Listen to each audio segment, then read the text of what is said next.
Detroit dropped a key game against Washington, and they have the third strongest schedule remaining. Their opponents have a combined 55% win percentage. The only other team in the East in the top 10 is Milwaukee, and they are number 10. If you're looking at who they're fighting for the sixth seed with, I should say, Detroit currently holds it, but they could lose it.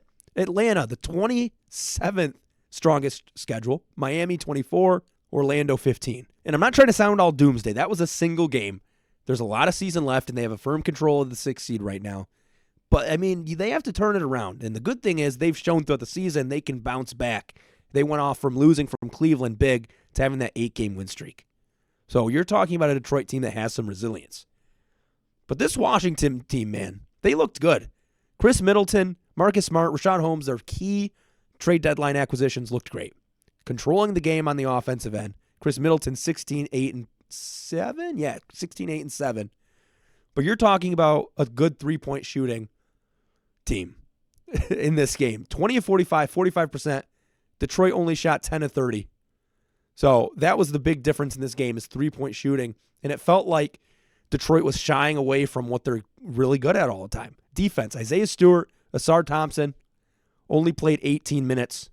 Oh, a little bit over 18 minutes this game. When you see Tim Hardaway Jr. struggled with 28. Dennis Schroeder, 20. Simone Fontecchio, great night. 9 points, 2 of 4 from 3, 10 minutes. But it felt like throughout the game, Detroit was not playing to their identity, and they were trying to catch up to what the Wizards were doing. I mean, you let a Washington Wizards team, one of the worst teams in the NBA, if not the worst, score 129 points, just under 130. So I feel like there were some rotation issues. There were some shot selection issues with the Tim Hardaway 3 to try to tie. But overall, I mean, it's a single loss. What can you do? I mean, honestly, this game reminded me a lot of what we saw from the past from the Pistons. They would sometimes play with a lot of energy. They had the athleticism, but when you don't have the shooting, it's hard to win against any team in the modern NBA, especially a team that was shooting so well. Washington couldn't do a lot inside, but, I mean, they were dropping threes. I did want to shout out Alex Sarr. This is one of my favorite games I've watched from him. 19 points, 5 rebounds, 3 assists, 4 blocks. Dominant on both sides of the ball. 3 of 6 from 3. It's good to see his shot, but not against your favorite team. But looking at the schedule, the next couple weeks are the easiest it's going to get for the rest of the year. I know I said they have the third toughest strength of schedule, but the ending is an absolute brutal gauntlet. 2 against the Bucks, Knicks, Kings, Grizzlies. But, I mean, you look at the next couple weeks. I mean, other than the Thunder game next, you have the Pelicans, Heat, Mavericks, Pelicans, Spurs. That's 5 games straight. Hopefully you can chalk those 5 up as W's. And like I mentioned, they have the third toughest strength of schedule remaining. Next game against the Thunder, but they have a 5-game stretch where they can almost certainly hope to win all of them. Pelicans, Heat, Mavericks, Pelicans, Spurs. After that, there's only 1 or 2 gimmies the rest of the way. Potentially only 1.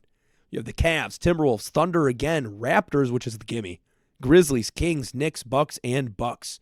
And those last 2 Bucks games are going to determine potentially the seeding. Because if Detroit stays at the same pace they're at, they're probably going to be battling with Milwaukee for that 5 or 4 seed. I think Indiana, with their strength of schedule, might have an easier time securing that 5 or that 4. So it's going to be between the Bucks and the Pistons for that 5-6 spot. Unless somehow Atlanta turns it around.